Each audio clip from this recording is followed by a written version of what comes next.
Hey everybody, welcome back to the COVID Cocktail Club.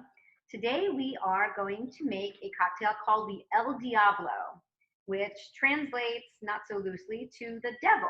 I can't exactly explain why it's called the devil. It doesn't feel evil at all.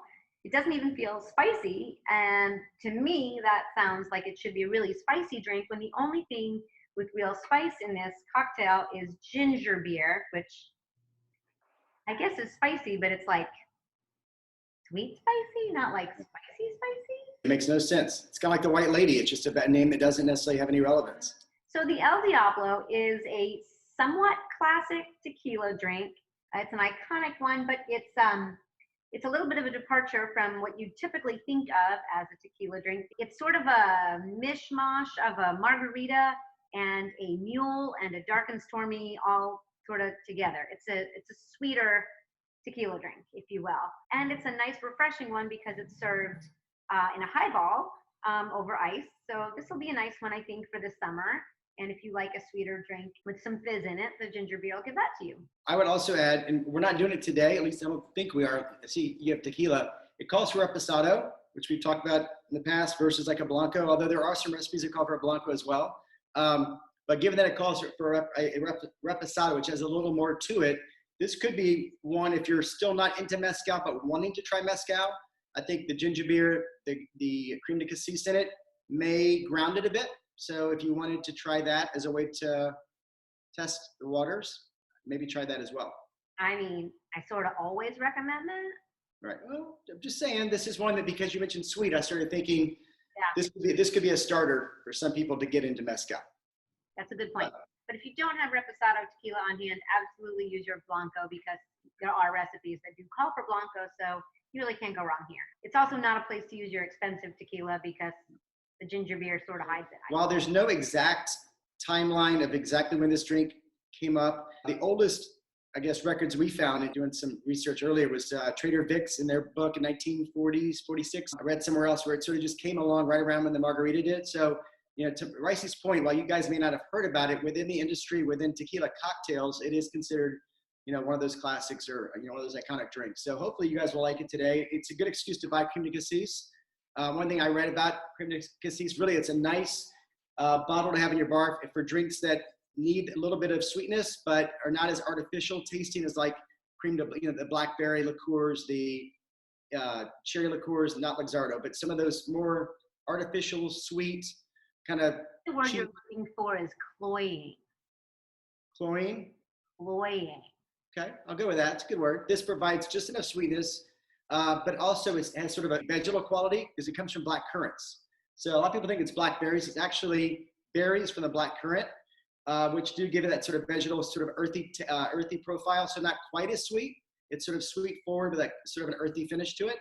So it's something that I think reputable bartenders will use if they need something sweet without going to something overly sweet. Anyways. It's also, if you did buy that bottle for today, you can use it for a Kir Royale as well. Yeah. That's the other sort of iconic recipe I think that you use that bottle in. If you don't have creme de cassis laying around, we'll use Chambord, which is raspberry, and it's got a really pretty bottle. And I really thought that I had that bottle laying around because I did. And I'm not sure what I did with it, but I can't find it. So in doing what we do during this weird quarantine time, we have to make do with what we have laying around. So I dug and dug, and I found this bottle of guavaberry liqueur. And now you're thinking, Rysse, why would I have guavaberry liqueur floating around? And I would say, I mean, unless you were on vacation in St. Martin, you wouldn't. And I'm not sure that I recommend you running out and buying a bottle of this. I bought that bottle on my honeymoon 19 years ago. So we'll see how this cocktail turns out today. All right, fun stuff. Shall we make this drink? Let's do it.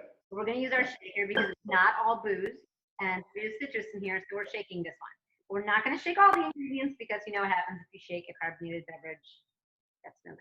You know, I was thinking, because I don't think everyone out there really knows what could happen. So why don't I'll do the regular one. Why don't you do one with ginger beer and shake it so we can see what would happen? I'll do the messy riff. Yeah. Yeah, not gonna happen. Be good for outtakes. 1.5 ounces of Reposado Tequila, 1/2 ounce of your Creme de Cassis or whatever the hell you're using. Or your honeymoon guavaberry. Half an ounce of lime. Hey, for what it's worth, it's better that the guavaberry is for your honeymoon, not the lime. That's gross. Shall we get your ice? Okay.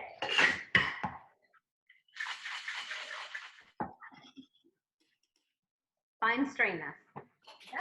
Look at the difference in color. Wow. This is fresh Creme de Cassis, and you have a aged guavaberry. Yes, aged guavaberry. It's antique. I think yours is the color it should be.